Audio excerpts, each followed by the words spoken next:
Hi, welcome back to a Black and White show. If you haven't already, please click to subscribe and hit the notification bell to be notified of future videos.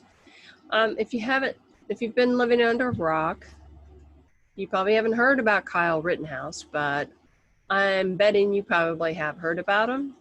He is that 17-year-old kid in Kenosha, Wisconsin, who really,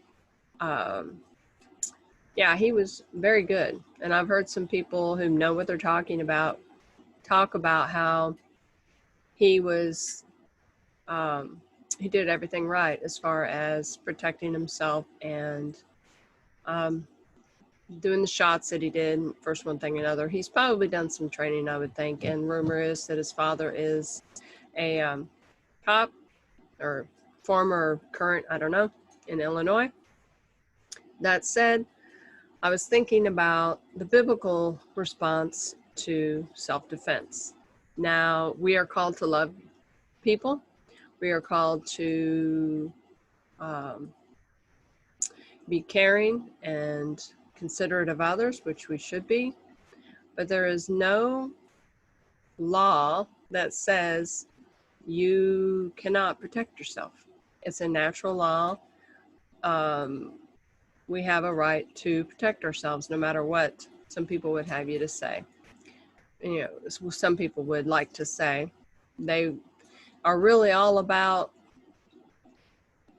protecting certain ones, but anyway, I'm digressing here. I wanted to show you some Bible verses that I came across that talk about the importance and the need to not only protect yourself, but to protect the weak and the needy. So let me share this real quick with you. Let's see. I can pull it up. Okay. First things first. Okay. We're going to be in Psalm 82, verses 3 through 5. Now, this is a prayer to God, okay? But since for Christians, we are supposed to do everything we can to try to emulate God. We are supposed to follow in his footsteps. He is a righteous God, we are supposed to be righteous. He is holy, we are supposed to be holy. So let's talk about, this is in 82, verses 3 through 5. Defend the cause of the weak and fatherless. Uphold the rights of the afflicted and oppressed. Rescue the weak and needy. Save them from the hand of the wicked. They do not know or understand. They wander in the darkness. All the foundations of the earth are shaken. So, right here, somebody is calling on God to defend the weak and the fatherless. All throughout the Bible, we are told that we are supposed to take care of widows and orphans. These people are helpless and they need help, and that is our job, if we're able to provide for them. Okay, and that means more than just sustenance and care. It also means to protect their lives if needed. And I could go into a whole huge diatribe about how somebody in New York is responsible for the death of older people, widows, more than likely, many of them. That will not play well with God. So this person better repent. And I pray that they do, because it's an awesome thing, and awesome not in good, to fall in the hands of a living God, because he is a consuming fire. Okay, moving on. Another verse. This is Proverbs 24, verses 10 through 12. If you faint in the day of distress, how small is your strength? Rescue those being led away to death. So you see somebody being led away to death. Spiritually speaking, you're supposed to speak out, but physically speaking too. Rescue those being led away to death and restrain those stumbling toward the slaughter. If you say, behold, we did not know about this, does not he who weighs hearts consider it? In other words, you shouldn't be looking the other way. You're not supposed to. You're supposed to deal with it. If it's within your capacity and your power to be able to do it, you are supposed to do it. You can't just say, oh, I didn't see that. Does not he who weighs hearts consider it? Does not the one who guards your life know? He will not repay a man. Will he not? Sorry. Will he not repay a man according to his deeds? Of course he will. We reap what we sow. You know, people always talk about turn the other cheek, turn the other cheek. That is for specifically for small offenses, okay? Somebody made you mad or insulted you, and it's a little thing. You know, let it slide, especially if it's among the brethren, because you want to keep the peace. You want to have unity in the church. So that's what that's referring to. That doesn't mean you just stand there and let somebody slaughter you. Now, if you can't fight back, and if you have not,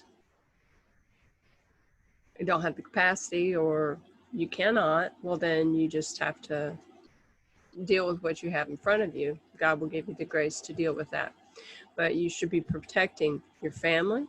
You should be protecting yourself. And that doesn't mean you go out and you're a vigilante. And I'm not saying Kyle was. He was there to help. He had these nitrile gloves on. He's trained medic from what everything I've read about him. I don't know the man. Kid, he's 17. But he was there to help. Okay. Earlier in the day, there's pictures of him helping to clean graffiti off that these losers, that these so-called protesters sprayed all over buildings. It's easy to destroy, okay? It's really easy. It takes effort to build. And so these rioters, they need help, but only the help that God can give, because they won't listen to anything you say. So there's no point in arguing with them. If you come across them online, just don't waste your breath. Pray, pray, pray. That's all as Christians we should do, is just pray. So I hope this video has found you blessed. Pray for the church. Pray for the church to have the backbone to stand up to the government trying to shut us down, keeping us shut down. Pray to the Father for the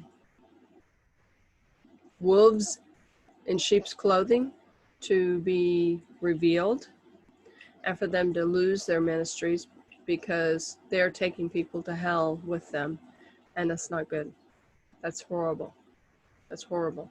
So pray for that, and pray for the harvest, because I believe that Jesus is returning soon. He's at the door.